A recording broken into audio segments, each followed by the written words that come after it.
I think we all need to be honest right now and admit that a lot of us are suffering from brain rot. You know those moments when you're feeling a certain emotion and without even thinking you open social media and start scrolling? I do that too, and that's exactly why I wanted to make this video. Because recently I started introducing new habits and new coping strategies so that social media isn't the only way I deal with boredom, stress, and fatigue. I know scrolling is easier. I know it gives you dopamine quickly, but after 30 minutes of scrolling a feed and barely remembering what you just watched, it doesn't actually feel good. So, in this video, I want to share 7 habits that genuinely help me stop brain rot and build healthier ways to deal with those moments when my brain is looking for stimulation. If you're new here, I'm Veronica, a polyglot yoga teacher and plant-based nutrition advocate. And on this channel, we talk about the habits and mindset changes to help us live with more intention. So, in this video, I'll be sharing what emotional triggers cause brain rot, how we can interrupt this habit loop and relearn to feel bored again, and finally, why doing things badly and imperfectly with other people is so effective when it comes to fighting brain rot. Alright, so the first habit is track dopamine habit 1, your scroll triggers. I deeply believe that brain rot happens during predictable moments when we feel bored, overwhelmed, tired, fatigued, and in those moments, our phones and social media act as digital pacifiers. At least, this is how I like to call all of this. They calm us down, they offer a quick escape, they make us laugh when we feel sad. They became our portable comfort devices, pacifiers, because we use them as a way to self-soothe. And so that is why the first thing that I decided to do to help myself, without being judgmental, without, saying, why can't I just stop using my phone and scrolling on social media? I started noticing all of those moments when I was most likely to reach for my phone and to have this urge to just scroll the feed. So for me, I noticed that I was most likely to be doom scrolling when something difficult was going on in my life. But the problem with using my phone as a digital pacifier is that it replaces healthy coping strategies, things that are actually sustainable habits, that are actually teaching us real skills. When I only rely on brain rot and doom scrolling to make me feel better, I notice that it only makes my anxiety worse over time. And in psychology, this is related to emotional regulation through avoidance. Instead of processing my emotions, I distract myself from them by using my phone. And so writing down when and why you scroll is very useful because it helps you notice patterns. All of those emotional moments that cause your brain rot. When we try to quit doom scrolling with guilt and shame and discipline, we don't really get to the bottom of things. Like we're not really understanding why we're doing it in the first place. And I feel like for a lot of us, the causes of doom scrolling and brain rot are going to be slightly different. And so that is why I like to approach it with curiosity instead, with asking myself, what is my brain looking for right now? And how can I satisfy this need in a different way? When you understand the need behind your habit, it becomes so much easier to change the behavior. Dopamine habit 2. The next dopamine habit that's been really helpful for me is using the app 1sec to interrupt the habit loop. Let's be honest, you can obviously go this route. Just delete all of the social media apps from your phone. That's it. But it gets a little bit complicated when you use social media because you want to post something or because you want to connect to friends who live in different countries, like in my case. But at the same time, I'm a human being too. And sometimes I notice that I'm doom scrolling, which I don't like. So I started using an app to interrupt this automatic habit loop. You can use any app that basically restricts your social media usage. The one that I'm using is 1sec. And if you're using it for, I think, one app, it's absolutely free. The social media app that I'm using it for is Instagram. And I created a shortcut where every time I open Instagram, first this app kicks in, and it asks me to take a breath in, breathe out, and then it asks me, do I really want to use Instagram right now? The thing is, right now, social media is designed to be frictionless. So that is why I'm always trying to add barriers.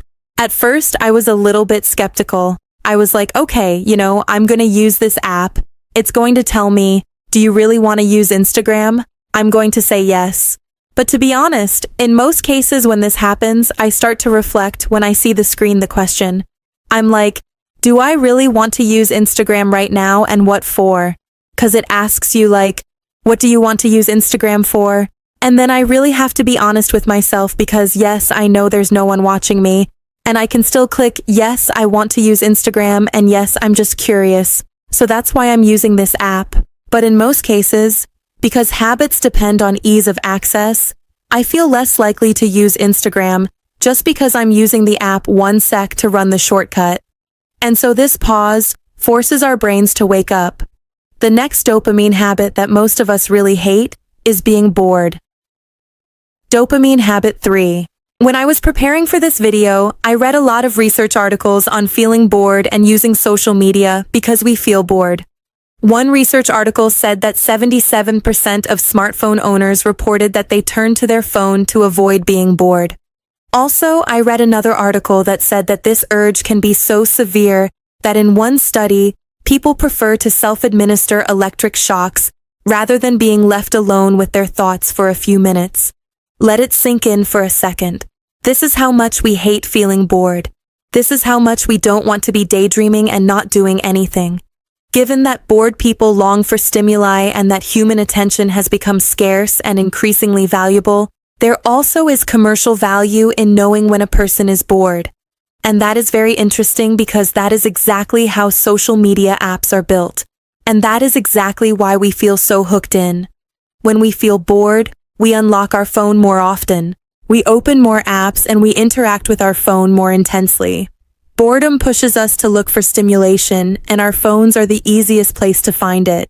So that is why the first thing that I started doing is I started noticing all of those micro moments of boredom in my day, and I intentionally said no to my phone in those moments. The examples of those micro moments of boredom that we all experience every single day are waiting in line, drinking coffee or drinking tea, walking somewhere without being on your phone, without listening to music, without your headphones, sitting on a balcony, or maybe taking a small 5-minute break, waiting for the elevator. This is so real because we check our phones even if the wait is just a few seconds, like when you're waiting for the elevator. To be honest, this habit is helping me so much when it comes to rebuilding my attention span. Yes, it's natural for all of us to feel bored in those moments. But the question is, what are you going to do with that boredom? You can just stand and wait, and people watch or maybe notice the trees around you, the birds, be truly really present. Or you can be bored and immediately grab your phone and, let's be honest, not be in the moment. Dopamine habit number 4 that truly saved me from brain rot. Dopamine habit 4 is creating a novelty menu.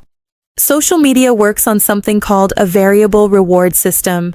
It's not a secret that it's the same mechanism casinos use in slot machines. When you scroll, you never know if the next post is going to be boring, funny, shocking, or really interesting. That uncertainty and that feeling of, I'm going to get something new, I'm going to watch something new, is exactly something that keeps your brain pulling the lever again and again. So, that is why one thing that I'm working on right now is creating this novelty menu for myself. It doesn't have to be anything crazy. You already probably have those things that make you feel safe in your everyday life. Those habits or hobbies that make you reconnect with yourself and allow you to process your emotions in a healthier and more sustainable way. We're basically redirecting our attention to our own novelty menu instead of getting all that novelty from an algorithm. One thing that I added to my novelty menu, something that I reintroduced, is doing a Wordle of the day. I used to love playing this game when it was super popular in like 2022. But then obviously when we're choosing between Wordle and social media is way easier and way more exciting. But long term, how does it make me feel? And I know that brain rot and doom scrolling is not really good for me long term. Like, it doesn't make me feel good. And so when I feel like my brain is fatigued and is craving this sense of novelty, I do a Wordle of the day. It's fun. It's actually good for me. It doesn't take a very long time, and I can also do it with friends, with family members. It can be like a whole activity. You know, everyone is doing a Wordle of the day every single day. Something like that. Dopamine habit 5. Now, let's talk about habit number 5. Reach out to a friend instead of stalking them on social media. One of the arguments I use as to why I continue using Instagram and social media in general is because I want to see what my friends are up to. Because my family, my friends, like we all live in different countries all around the world. And so that is why I really like to watch my friends' Instagram stories, for example, to see how their days are going and what they're doing and what's new with them. But then one day I realized that watching my friends' Instagram stories actually made me message them less. It gives me this illusion of connection. It creates this parasocial relationship. Like I feel like I know what my friends are doing, when in reality it's just, the highlights of their day. Something that they decided to post online, and I don't actually know how they're truly feeling right now. Like what's actually going on in their everyday lives. And also, they don't know what I'm up to. Now, when I go online to check on my friends, I first ask myself if I've texted that person recently.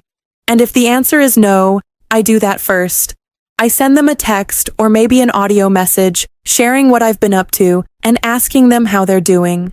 Scrolling gives us this elusive feeling of social connection, when in reality, if we really think about it, it doesn't really deepen our relationship with the people who truly matter. Dopamine habit 6. Dopamine habit number 6 that's been helping me find brain rot is doing things badly with other people. Right now, I keep on hearing and I keep on noticing that we feel really embarrassed to be bad at things, even when no one is watching. We don't want to try new things. We don't want to be bad at them. We don't know how to enjoy doing something just because. And I think the reason why is because we feel this constant pressure to maybe perform so that we can post things on social media. And obviously when we're trying something new, we're not going to be good at it. That is completely natural. Let's be honest, like it happens to every single one of us. And I think trying something new, just because you want to be really good at it from the very beginning, takes all the fun out of it. Like if I think about starting a new hobby, and the only reason why I want to do it is because I want to be great at it from the very beginning. I want to post about it on social media. That just feels so tiring. Like where is the fun in it? You guys know that I like doing yoga a lot, and my handstands as well. And so one thing that I started doing a few months ago was I started going to different yoga studios to feel like I'm not alone, to be in a group surrounded by other people. Because when I look at yoga content online, most of the time it's perfect. It's flawless. But when I go to a real class, I'm surrounded by real people. Last weekend, for example, I went to a jewelry making workshop that my friend was organizing, and I made this necklace myself. And it felt so nice being surrounded by people who were doing something together and doing something new, because it was my first time making jewelry. It should be imperfect. It should be filled with flaws. It's a new hobby for me, and I'm allowed, or I would even say I must make mistakes. So once I started doing things badly with other people, all of those expectations I had of myself just dropped. I saw real people practicing a hobby they loved, and that allowed me to treat myself like a real human being too. If I start dancing right here in my room, I'm completely alone. But I think the reason why I'm going to feel more embarrassed to do that alone is because I'm always comparing myself with people I saw on social media. Like I'm not truly alone. At least not in my mind. But when I go to a studio, when I learn how to dance with other people, I can see that, okay, I'm a beginner. All of those other people are beginners too. And this is exactly how a beginner dances. It looks awkward, but that's the beauty of it. This is how it's supposed to look. Dopamine habit 7. Alright, and finally, habit number 7. Write a to-do list every night. I saw this idea on Reddit and I really liked it. We all know that we can journal before going to bed, and you can write 3 things that you accomplished. But I feel like if we rename this list to a to-do list, somehow it feels more exciting. Somehow it immediately makes me want to do it so much more. The thing is, most of us doom scroll and consume all of this brain rot content right before going to bed. Statistically, we feel more boredom later in the day, especially when we're located in darker environments. Our brain is fatigued, stimulation is low, and boredom increases. And so that is why, right now, at the end of the day, what I like to do is I like to write this ta-da list.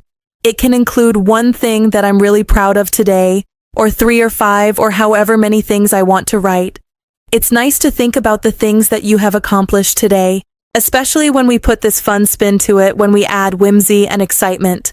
This really helps fight boredom right before going to bed. Alright guys, I think it's going to be it for today's video. These are all the dopamine habits that are really helping me fight brain rot right now.